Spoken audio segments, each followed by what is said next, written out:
Thanks, guys, for coming out. We're excited. We're a week into practice as of today, and we've had a lot of competition in the gym, so it's been really fun. It's been great to get back. This is by far our biggest roster we've had. We've got 21 players this fall with a lot of depth. We've got a number of graduate students, so we've got an experienced group. We return our All-American opposite in Morgan Fingal, and another couple of starters from last season. So the gym has been really competitive, which has been fun to start with. We travel on Thursday for our first exhibition at Lipscomb on Friday, and then excited to get the season kicked off next week. I think for us, the team is just excited. They had a great summer. They were here, they were training. They're really invested, set some high goals for the season, and just excited to be in the gym with them. Our schedule this fall is challenging. We set it up that way on purpose. The SEC gets better every single year, and so preparing ourselves out of conference is really important. We head out to the West Coast. We get a couple of our Southern California kids home, and we'll play San Diego out there, who was a Final Four team last year, before we go up to Wisconsin, who won the Big Ten last year, and then head on over to Marquette and Loyola Chicago, both who won their conferences last year. And so preparing ourselves, I think, really well in the non-conference to get ready to compete in the SEC. So yeah, we're excited. We're looking forward to every day in the gym. Just been really fun, honestly, to be in the gym with them and just kind of see where we're at to start the season, and looking forward to playing somebody else to learn about ourselves. You mentioned it's your biggest roster. What challenges have come with that? What benefits, and how are you managing that so far through preseason? Yeah, I mean, one of the great things about the COVID extra year is these players with an extra season, and so we've been fortunate in the transfer portal to get a couple of graduate transfers who have come in and really added some experience and some depth. Jelianis Torres from Bowling Green, grad transfer libero, basically. Won a couple conference championships, played in the NCAA tournament, came in really filling a need for us at the libero spot. Janasia Moore from Ohio State had a great career at Ohio State, and was a part of an Elite Eight team last year. Came in this summer and has, again, just added a lot of experience on the roster for us. Raven Chase, middle blocker from Eastern Michigan, was a first-team all-conference player coming out of there, and just it's just been really nice to have those players come in to kind of help the younger players, the newer players. We've got a great freshman class, but doesn't put quite as much pressure on them to have to perform right away. So it's been good. It's just as coaches, managing 21 is always a you're trying to make sure you get your starters and those players enough touches, while also developing the rest of the players as well. You kind of mentioned it there towards the end about trying to manage touches and stuff like that. You kind of have a good problem to having brought in so much talent. You recruited so much talent, but you're also returning a lot of talent. So you have built a lot of depth on your team. So I was kind of wondering how you plan on managing all those three different factors between new players, transfers, and then obviously your returning starters. Yeah, I think a lot of that work definitely happened this summer. I thought our leaders did a great job just incorporating the new players, and so the camaraderie and the culture of the team has been really strong. They want to compete, and I think that's the best thing, is that they're coming to the gym every day to compete against each other, with each other, and everybody's got an opportunity to prove themselves. I think that's the best way for us to get better, is to have great practices, and that's what this last week has looked like. Having Morgan back for her final year, what kind of stability is that going to bring into your program, and how excited are you to finish out that final year with her?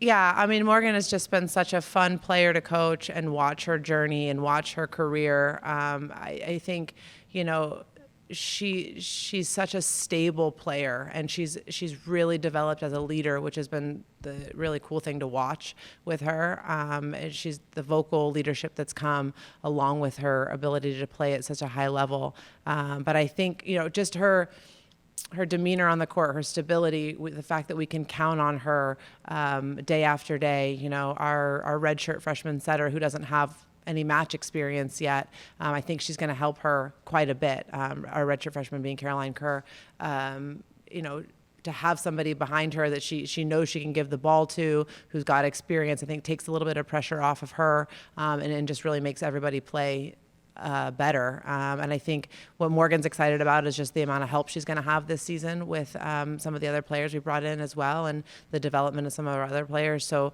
yeah, we're looking forward to Morgan's final season. It's I don't want her to go, but I know eventually it has to end. But yeah, she's looking forward to having a great year. You said you set your schedule tough on purpose. How do you plan on managing that when, say, like it does get tough and you might have a couple losses that otherwise you wouldn't have? How do you plan on managing that? Yeah, I mean, I think if we want to be great and we want to be playing our best volleyball in December and we want to make a run in the tournament, we're going to have to challenge ourselves, not only at home but on the road. You know, we're going to have to play in tough environments and get used to that. I think those opportunities are where we learn the most, and that's the goal, is to learn about ourselves in the preseason and figure out where we construct practices from there, and what, you know, hopefully some teams expose some things, and that's the best way we can get better. You had graduated two really significant leaders on your team from last season. Obviously, Morgan is going to kind of be that this year, but what are you kind of looking for from her in a leadership sense of, do you need to challenge her to take a step? You know, has she grown over the summer in that capacity? But like, what are you looking for her with the loss of, you know, Natalie and Danielle? Yeah, I think for Morgan, it's really taking on, you know, even more of that go-to player and being counted on in many of the situations where we're going to need a point. I think she's been such a calm, kind of stabilizing voice for the rest of the team. That's her leadership style is a little bit more calm, you know, and I think she makes people around her feel better and feel comfortable, and that's been her style, that's been her way, and I think it's really worked for her. She's found her voice along the way, but she's a leader by example. She works hard every day. She comes in, no matter how good she is, you know, how good of practice she had yesterday or how well she's playing, she's continually trying to get better, and I think that shows a lot to other players, younger players for sure, you know, that even when you're your best players, your most experienced players, is coming in every day to the gym to try to get better. Yes, Tennessee is one of the top 5 teams that is returning 3 players that totaled over 1,000 kills last season. And I was just wondering how returning these 3 players, three individuals, will benefit your team, and more importantly, how that will put pressure on opposing defenses.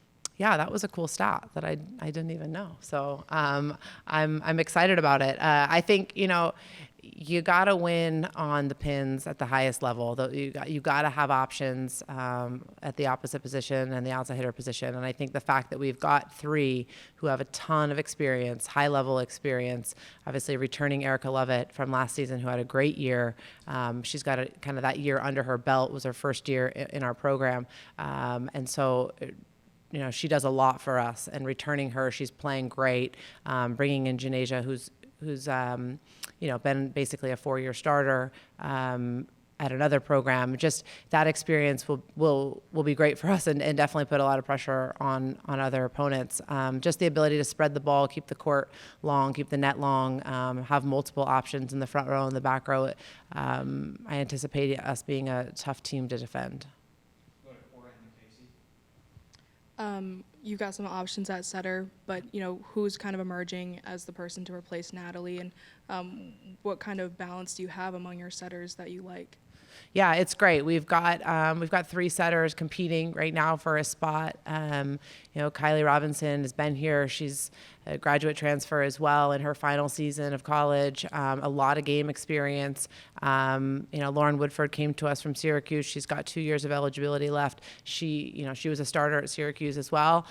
So between the 2 of those players, they've got a lot of experience. And then our redshirt freshman Caroline Kerr, I would say did a great job over the spring, kind of learned on the fly, first time out there in some of our spring matches, got an opportunity to get a ton of experience. And I think that, she's ready. She took last year and she redshirted, and she did everything she possibly could do to get ready for this season and prepare herself. So I think she's ready as well. Before last year, it had been a long time since this program had made back-to-back NCAA tournament appearances. How do you build off of just the success that's been built in such a short period of time in these last 2 years? Yeah, it's been really fun to continue to build, and the goal of this team is to continue to move the needle. Every year that we've improved, we've set the goals a little bit higher. I think, getting to the tournament now has become more of a standard and an expectation for the players in the program. And now it's about making a run and getting out of that first weekend, and into the second weekend. And I think if you can get yourself into the second weekend of the tournament, anything can happen. So I think for us, it's absolutely building on last year, building on the last 2 years of back-to-back appearances, but this group not being happy with just being there. Obviously, Janasia Moore brings a lot of experience, but what specifically do you like about her as a hitter, and what are you hoping to see from her on the court this fall? Yeah, Janasia, she is a terrific offensive player. She has great range as an attacker, really good vision. And I think what makes Janasia really special is she's just very competitive. She has brought a competitiveness to our gym that has been well received and just really great to watch. She's making players around her better. She's talking. She's come in with, I think a lot of credibility because of her experience. And so people are looking to her. Again, I think she's making the setters feel comfortable. She's just a great player and with a really competitive mindset, which has just allowed our practice gym to be really, really good. Thank you, Coach. Thanks, guys.